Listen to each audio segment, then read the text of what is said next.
this is your thing, and to invest in the long term. You're not necessarily just speculating here.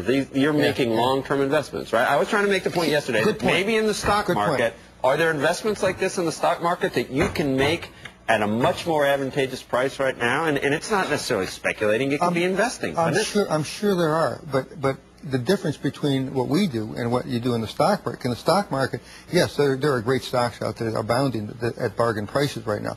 But what we do is a little bit different. We are building for the future. We're not worried about the next quarter, the quarter after that, or even a year from now.